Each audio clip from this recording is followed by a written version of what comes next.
everybody, and welcome to, is it episode 20? The big 20? Yeah, it's episode 20, ladies and gentlemen. Welcome to the podcast known as The Life I'm Lovin'. I am your host, Vincent. Here with me today and every day is the hostess with the mostest, DJ Skizzy Scarlett. That's my girl. Episode 20. Isn't that something, bubs? I remember sitting in a nice, well-drawn hot bath, downloading Spotify for podcasters. And I was looking at the app and I was like, wow, 4 easy steps to submit a podcast to Spotify. It seemed too good to be true, honestly. I didn't really think that not only would I post an episode as soon as I did, but the fact that we're at episode 20 means that we're now 5 months into the game, little one. And we are ecstatic about that. That's a really, really cool milestone that we got to, Scarlett. Moving forward into the episode, how was our week? Our week was busy AF, to be completely honest. I was working overtime every single day. I even worked overtime today. But it was worth it because my spouse and I are taking a little getaway trip to a little city called San Diego, or as Ron Burgundy likes to call it, something I'm not going to say. No, you don't say that. This is a PG podcast, Scarlett. Okay, you got me there. For those of you who don't understand, she said if I don't let her speak her mind, she's going to eat the whole wheel of cheese again. Notice I said again. Moving on. San Diego. And you know what? That's probably why you're all up in my grill like that, because she's not coming. No, you didn't hear anything. But Jen and I are not going to be enjoying time with friends, getting away, enjoying the San Diego lifestyle, going to a baseball game, not going out and enjoying the city life, Scarlett. We're going to be doing something really boring, and you're going to be at the sitter having the time of your life, and we're going to be so jealous of you. No, you don't hear any sarcasm. But on that note, we have wonderful news. Today's also been a great day, because today is the 4-year anniversary of Scarlett's adoption. And I couldn't be happier about that. I can't believe 4 years has gone by so quickly. And I can't help but thank Jen at the end of the day, because when we first moved here, she was always wanting a dog. She always wanted a dog. I was the more uninterested one, just because we liked our freedom. We liked not sending little doggies to daycare. And if you guys can hear my voice change just because we're playing tug-of-war right now, the toy broke. She's waiting. Here you go. Run free. But her persistence is one of the reasons why I love her. And one fateful day, my now mother-in-law sent us some photos of these dogs that were out in the desert, that were fending for themselves. Scarlett was one of them, and to be completely honest, whisper, whisper, we didn't want Scarlett at first. You didn't hear anything. Oh, don't sigh at me. We, of course, wanted you first. But there was a runt of the litter, as there always is, and I'm a sucker for the littlest in the group. Because they don't get as much help. They don't get as much nourishment as the others. They're not as strong. Unfortunately, the runt was no longer available. We assumed that he passed, along with a couple of his brothers and sisters. And the only 2 puppies available were Scarlett and her brother, who is now named Miso. And Scarlett, I remember getting to the desert where they were roaming around, and Scarlett was hiding under a large board of wood that was leaning on the side of the house. And she was in the middle, so no one on either side was able to reach her. and I was standing next to one side of where she was sitting. And I didn't try and get her. I just kind of looked at her and I just stood by her. Just wanted to be in her company. Miso was running around and enjoying everyone and meeting everybody, and Jen looks at me and she's like, "So what do you want to do?" And my first reaction is, well, we're not leaving her here. That's what I know, is we are not leaving her here. Scarlett, I don't know what you did that fateful day. I think it was just so fateful that you and I met. We had to pull you out of that little hole you were hiding in, and we put you in the car, and Jen and I were looking through photos of us taking you home for the first time, and your little yelps, and how it only took you a couple days to get used to us to the point where you didn't want to leave either of our side, how you continuously broke out of your cage and the little area that we held for you while I was working, how you one time bit a small hole in a wall, how you used to sleep under my feet while I was working, how that one time when I got home from work and you were laying in bed with Jen and you heard the horn go off when I stopped and you got excited and you got up and started scratching yourself, but you were on the corner of the bed, so you fell off the bed. They truly grow up too fast. And today, Scarlett, we celebrate you. You're the best doggy. And I thank you for 4 years of pure happiness on behalf of myself and your mama. And hopefully, mama will come home from work with a little treat. We now move on to the weekly optimism. And this one is an actual affirmation. And just to give you the short definition of what an affirmation is, it is defined as short, positive thoughts or statements that you can repeat to yourself in order to reframe your mindset, boost your well-being, and create a more positive outlook on your day. Who doesn't love affirmations? That's a good one.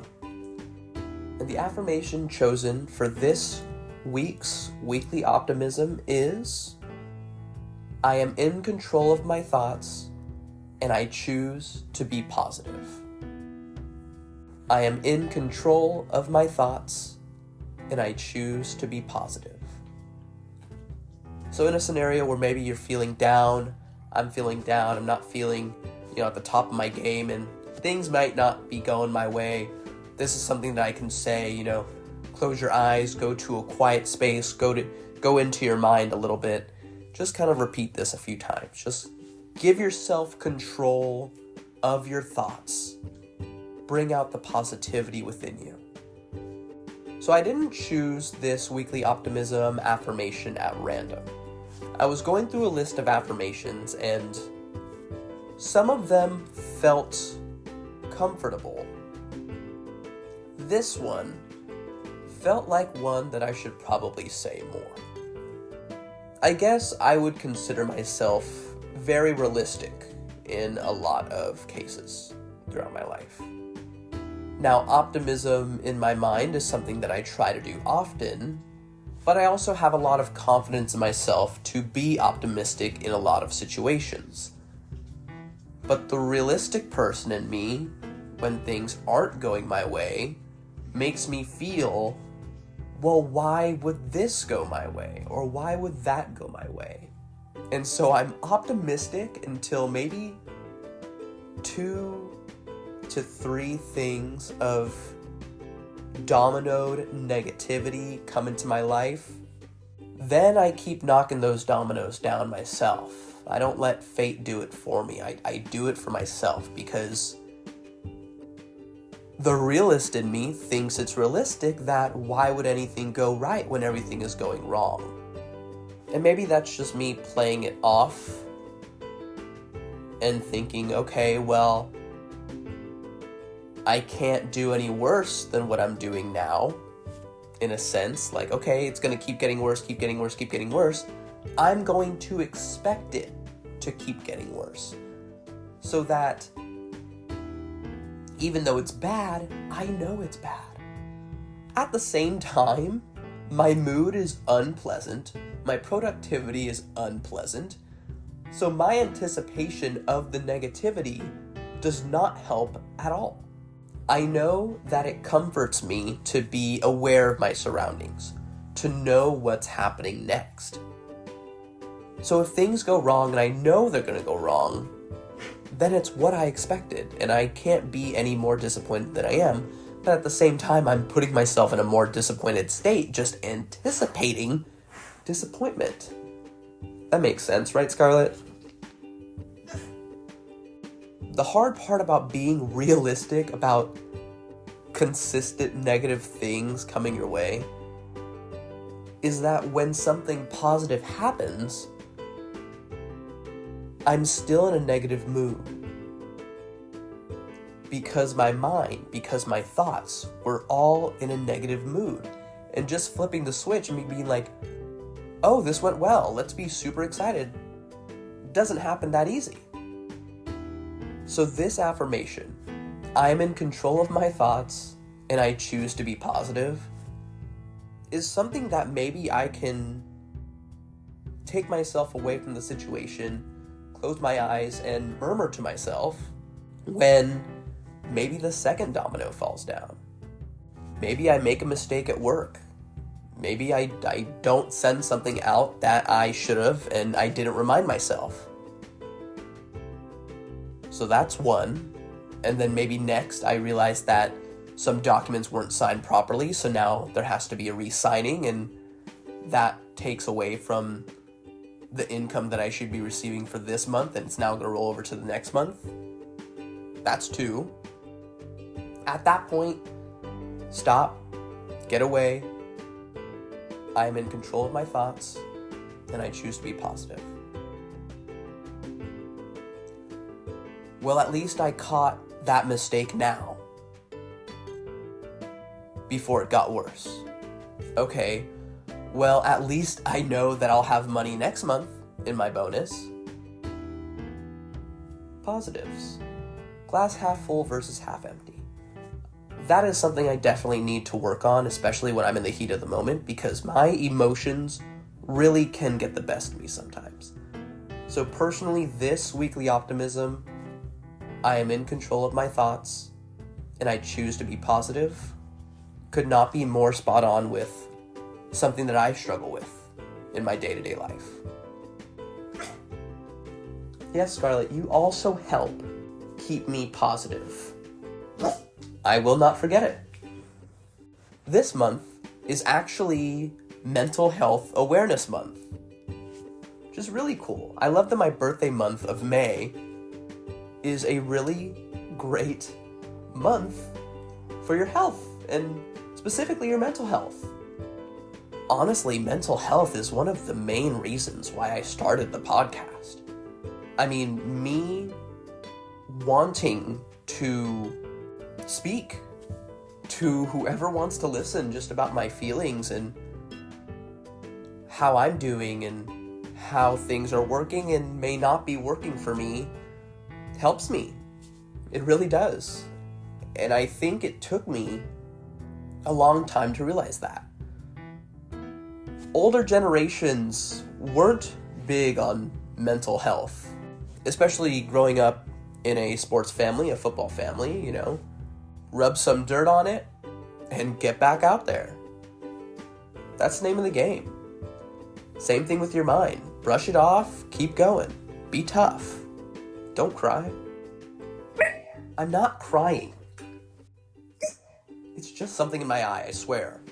But personally, I realized that keeping things in, holding in my emotions, holding in those thoughts in my head, were not helpful for me. And so it took me to get to a really unpleasant place in my life where I was feeling depressed. You know, there was a day where I just didn't feel like doing anything. just didn't feel like doing anything. I didn't feel like talking to anybody, texting anybody. I had my phone. And I think my parents and my brother were out somewhere. And I was just at home. And I woke up maybe at like 8 or 9. And I got up and I laid on the couch. And I put on the TV and I laid on the couch. And I think I laid there for a good 5 hours. 4 or 5 hours. I have no idea what was playing. And I wasn't looking at my phone. I was just kind of staring blankly at nothing. And it took a while for me to kind of snap out of it and say to myself, okay, is this what you're gonna do? And something told me no. Because after I asked myself that question, I drove to the cemetery and I sat with my grandpa for a few minutes. I think after that I drove to my dad's house and I told him I was feeling depressed, and he listened to me and he wanted to find help. He was looking up therapists, people that I could talk to. And then I got a couple of my friends together and we went to dinner, and I told him, hey, I haven't been feeling good lately. My mind is not okay, guys. They heard me.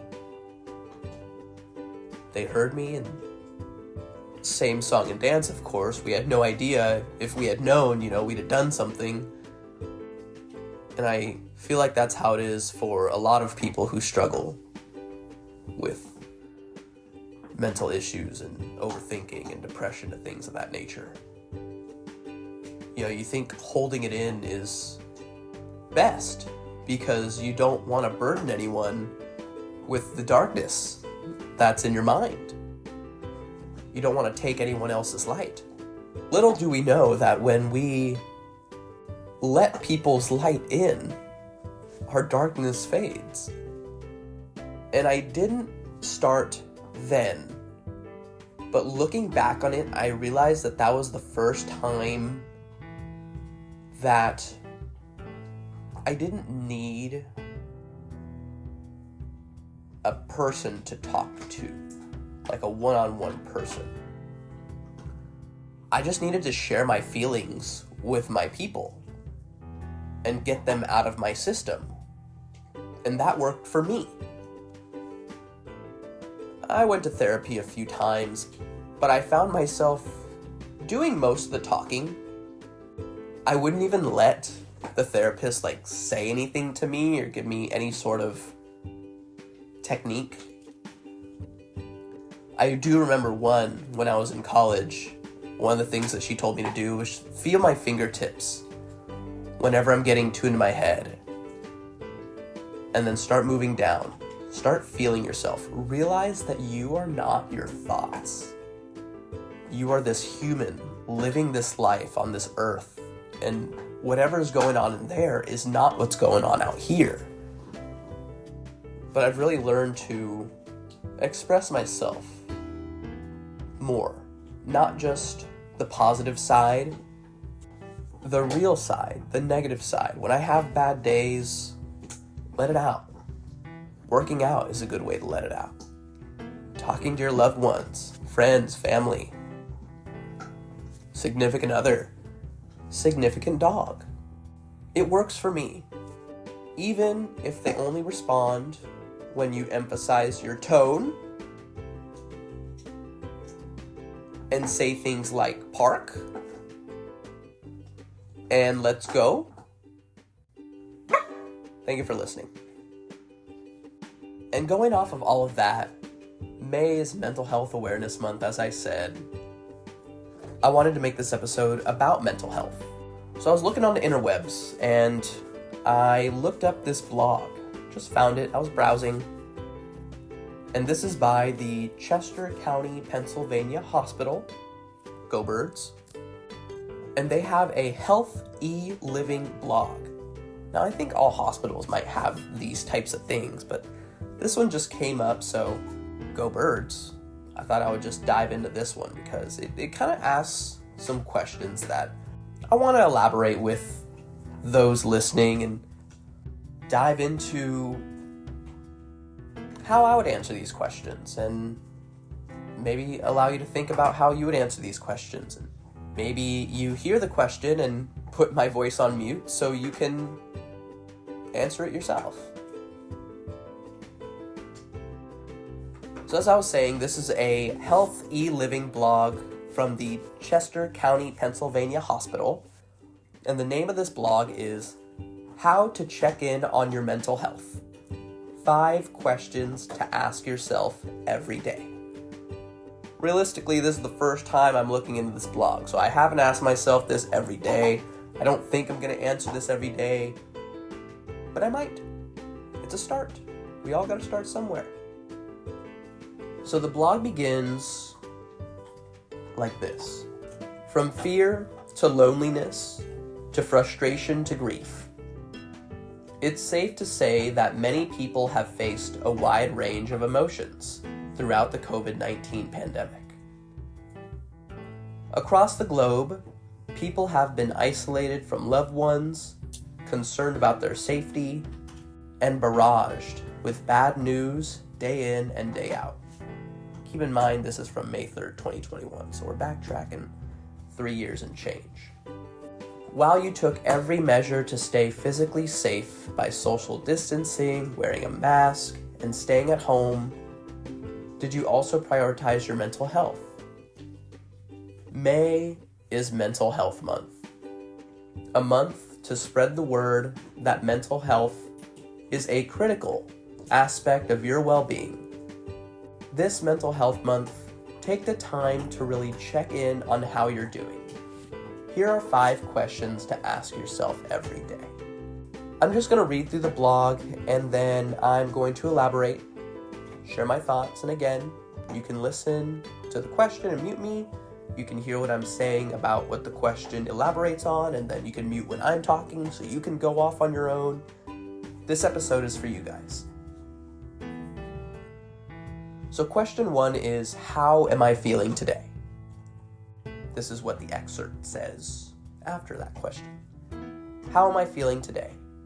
This one sounds obvious, but how often do you ask yourself how you're feeling? And then pause to genuinely consider your response.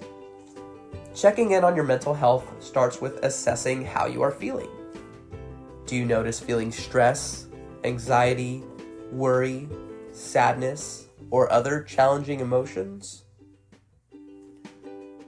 On a scale of 1 to 10, take note of how you feel at the same time each day. That's a good idea. You can do this physically in a notebook or journal, or you can simply keep a mental track of your numbers. If your number goes down, that's a sure sign that you need to pay attention to your mental health.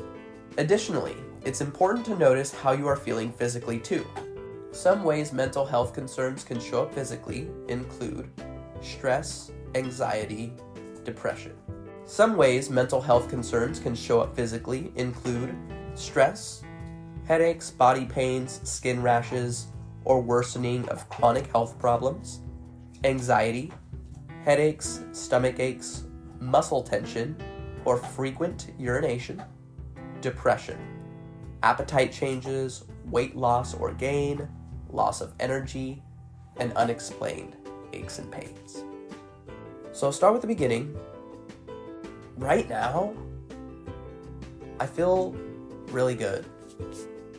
I will say in the morning I was a little nervous because, as I said, we're going on vacation tomorrow and we're going to be out for a few days. So my goal for the day was first to work overtime. I knew I was going to work overtime. Second was to ensure that I did enough so that my managers weren't carrying my files through the time I was gone and having to do a lot of excess work on top of their normal duties. And so after all that was said and done, I actually feel really good about how I completed my work day. I feel really good about how I managed my time throughout the day. And I feel really good that I'm recording this podcast. because I was thinking about not, simply because I'd worked so much overtime and I kind of wanted a break. But at the same time, this is fun for me. And I'm still, even after 5 months, I'm still figuring out the difference between work, school, and hobbies that feel like you're putting in a lot of effort. Now, when I mean hobbies that you feel like you're putting in a lot of effort, I'm a sports guy. I'm a video games guy. Recording and editing a podcast is a lot more work-like, a lot more school-like than playing basketball, playing football, playing video games. So I'm still trying to figure out, like when I'm halfway through my shift, sometimes I'll be like, dang, and I have to record afterwards. But then I'm here, and I love it. Now, I might be annoyed when I'm editing, but then I'll be done, and I'll love it. And then I'll post it, and I'll love it.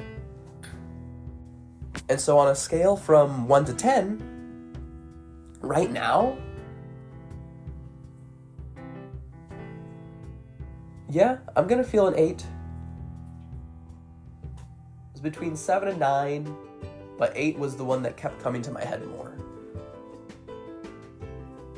Because I still have to edit, and Jen's not home yet. And Scarlett got into one of her toys, and there's a lot of fuzz on the floor. So I'm gonna have to pick that up later. But right now I'm an 8. Yeah, you can't say sorry now, bub. Physically. I feel physically solid. I will say I know my shoulder's been getting the best of me recently. I think I need to go get that checked out. But that's something that's kind of been there, and it doesn't stop me from doing my thing. But if I get hounded enough to go to the doctor, I probably will. So for those who are listening, if you want to tell me to go, maybe I'll go eventually. Maybe. Second question. What's been worrying me lately? Next, take a moment to think specifically about what's been weighing in on you recently. Is it work, family, friends, or money? Maybe it's 1, 2, or even 9 different things that are worrying you. Whatever it is, it's important to notice how these potential triggers make you feel, and to do your best to address them. If it's work on your mind, try tracking your stressors in a journal to see what situations stress you out the most.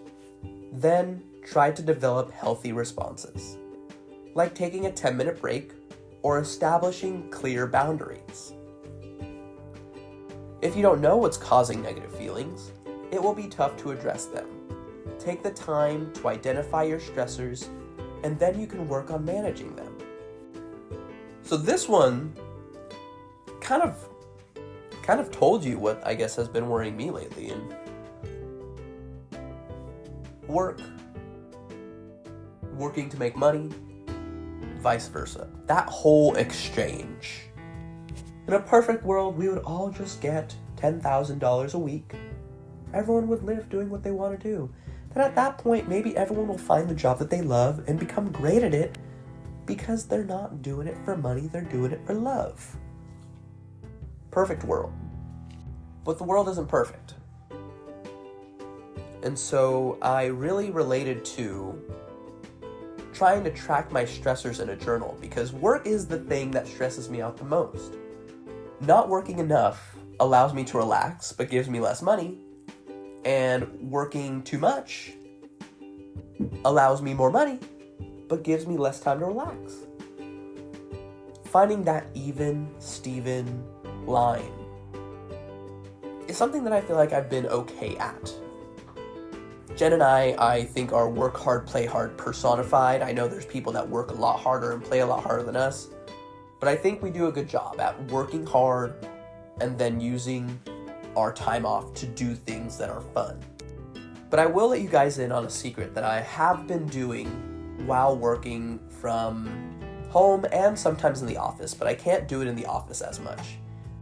Especially when Scarlett's here, when I'm at home. whenever I go through, like, I'll time my days, like, okay, I'm gonna get this, and this done. By then, it should be 10 a.m. And at 10 a.m., after I get all that stuff done, I'll just walk. I'll get up and I'll, go to the bathroom. I'll walk around for like a minute, maybe. Just to get all the energy out of me that I had while I was sitting. Sometimes I'll just hug Scarlett. Sometimes Scarlett will come to me and she'll just put her head down and she'll put her paw on my thigh. And sometimes when I'm really stressed, I'll grab her head and I'll go forehead to forehead with her. And we'll just sit there for a minute. I'm just like,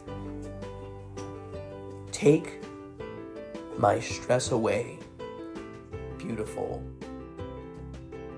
four-legged beast. It kind of works. I'm gonna be honest. I'll tell you this. I would be a lot more stressed before doing that than after doing that. But I think work and money tend to worry a lot of people. Because, again, it's an ebb and flow and they come together. And the hard part is finding something you love and then making money off of that. Because that takes time in some cases. Some cases, you find it, you're able to get a job in it, and you're going. And you're going and you're going. The goal is always to find that love. And to find something that you're making money in that you love. And even if it's not very much, part of me feels like it'll be worth it. But it all depends on what you love more. And that's something that you have to decide. And that's something that could also worry you as well. So,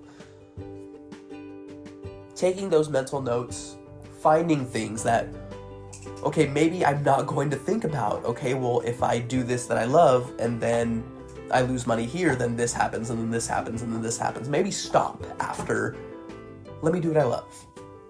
Maybe go a step further. Okay, well, what is doing what I love going to do in this situation? And then maybe chill out. Maybe talk to someone else. Talk to a confidant, if you will. But don't start going down the rabbit hole, I guess is what I'm trying to say after all this. Question 3. Am I providing my body with its basic needs? Sometimes we get so busy that we forget to focus on the basics: food, exercise, and sleep. These are simple but critical ways to ensure that you're staying healthy both mentally and physically. Make sure you eat nutrient-rich meals full of fruits and veggies and drink enough water. Get moving at least once a day, whether you take a brisk walk or do an online workout video. Sleep between 7 and 9 hours each night. Additionally, if you find that you're not caring for your body, that can be a sign of a mental health concern. For instance, if you're having trouble sleeping, that could be a sign of depression. Or, if you're not feeling hungry, that could be a sign of stress. Your mental and physical health are deeply entwined, and paying attention to both is key to your overall wellness. Well, that was well said. Everything in that question and that description of that question was perfect. And I think that when it comes to me, am I providing my body with its basic needs? I would like to think so. Now, I would like to think that I can always do more, but I do drink a lot of water a day. 120 ounce, a gallon bottle of water. I try to get that done once a day. Now, the reason I do that is because I drink a lot of liquid in general. So, if I fill myself on water, then there shouldn't be enough room for anything else, right? Right, sometimes.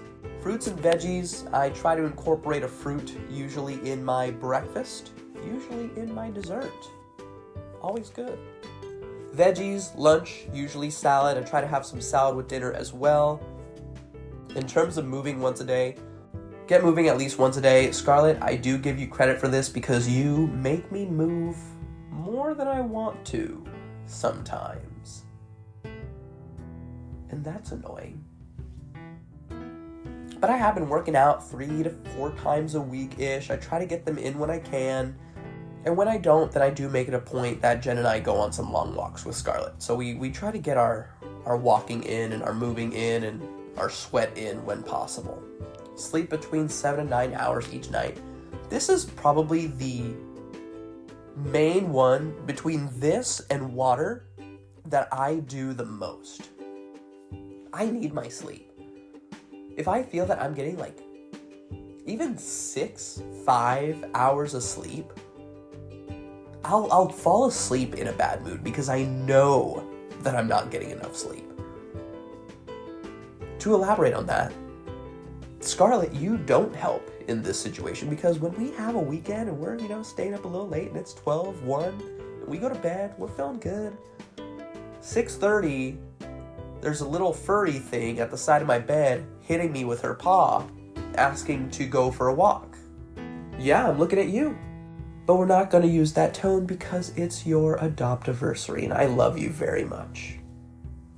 She's laying down. She's taking a nap now. So look into those. Find things that you think you're not getting enough of and try to incorporate those into your day. I know it's not easy financially, work-wise. You're doing things. You have kids. There's stuff that's going on. But if you feel yourself feeling mentally distracted or you're feeling that something's just not right with your mind, try these things first. See if it's literally just a physical issue, that your body's just not getting enough of something, and then I feel like that might be an easier problem to solve than going into the inner machinations of your mind and trying to solve a lot of stuff going on in there. 4. What am I doing to bring myself joy? With everything on your to-do list, it can be easy to push leisure activities down to the bottom. But taking time to be happy is so important to your mental health. Ask yourself what you're doing to bring yourself joy. If you can't think of anything, that needs to change, most definitely. Some ways to incorporate joy into your life include: keep a gratitude journal and write 3 things that you are grateful for each day. Plan a mini getaway, like a camping trip or a staycation near your home. Get creative with a new recipe, painting, or a new crafting project. Watch a funny movie or television show. Visit with loved ones who make you smile. Spend time with your dog, cat, or another loving pet. Sit outside in the sun for 15 minutes. So I'm going to be honest with you, ladies and gentlemen. Besides the gratitude journal, which I guess the podcast in a way is my gratitude journal, and maybe I'm not too creative, maybe not as creative as I should be, but I guess we can also throw the podcast into that as well. I do all of these things. Jen and I are I love her. We're so happy together. We go to work and we work hard. And then we get off work and, one of us will work out while the other makes dinner and then vice versa. And we'll watch a good show and we'll take Scarlett for a walk and we'll have Scarlett with us all the time. And we plan our vacations. And I wouldn't want to do life with anyone else. I think this one personally is not one that I really have to think a lot about because my family, my friends, and especially Jen and Scarlett bring me so much joy. And I think that's why those dark days that I spoke about early in the episode don't happen nearly as often. So rewind this, listen to those things, those little bullet points that I let out there, and pick one and use it. Scarlett and I sit outside during our lunches whenever it's sunny. We'll go for walks. Yeah, we'll chill. And now question 5 can be question 4 rolled over. Because question 5 is, who do I have in my corner? Having a strong support system is essential to your mental health. Ask yourself who you consider trustworthy, loving, and that you can turn to when you need it most. Whether it's a partner, sibling, healthcare provider, faith leader, or other trusted individual, make sure you have at least one person in your life who gives good advice when you ask for it, is respectful and trustworthy, allows you space to make decisions, grow, and even make mistakes, actually listens to you, has your best interests at heart. Support groups are a great resource to find a group of people who can relate to your challenges and provide support. Read more about support groups at Chester County Hospital. If you guys want to look into that, go ahead. I recommend it. Now, I can honestly say that for some reason I have been blessed with the best family and friends I could ever ask for. From growing up with the family that I was given at birth, to meeting some of my best friends today when we were 6, 7 years old. Meeting Jen in a place that I had kind of went to on a whim. Finding Scarlett in a place that I had kind of went to on a whim. And them being some of the best people in my life. Honestly, if you want me to say who gives good advice when you ask for it, give me one of those little tablets with a bunch of names on it, and I'll spin, and I can name a bunch of people on that thing, and whatever it lands on, I'm sure will give me great advice at what I'm looking for. Now, for those of you who weren't so lucky and aren't so lucky, know that I'm here. Know that I'm a third party that has no idea what you're going through, but I'm here to listen. And that little section at the bottom, read more about support groups at the Chester County Hospital. That's a big pro to internet. Now, I know a big con to internet is what causes people to need support groups sometimes, but I like to believe that the pros outweigh the cons. So for those of you who read this question and don't have a lot of people on that list, reach out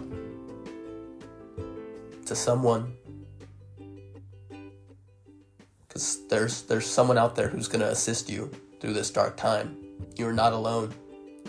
Trust me. Yeah, as much as I've told you, I'm blessed with the family and friends I grew up with, there were times where I had those family and friends and I didn't think I had anybody. Because I wasn't talking to them. Because I thought that they were just there, but they didn't want to hear me talk.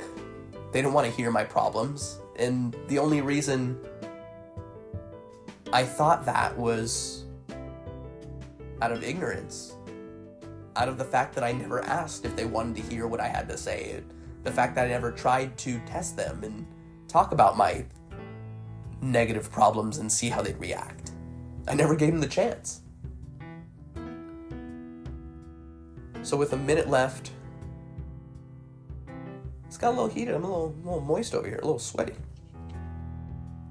May, Mental Health Awareness Month. What a great month. Birthday month. A lot of flowers this month, a lot of sun this month. Thank you very much for listening to episode 20, 5 months into it. Very blessed, very excited to see what's coming. That's my line, Scarlett. I want you all to have some great drinks, great food, be around great company, be in an amazing environment, and please continue to love the life you're living. Take care.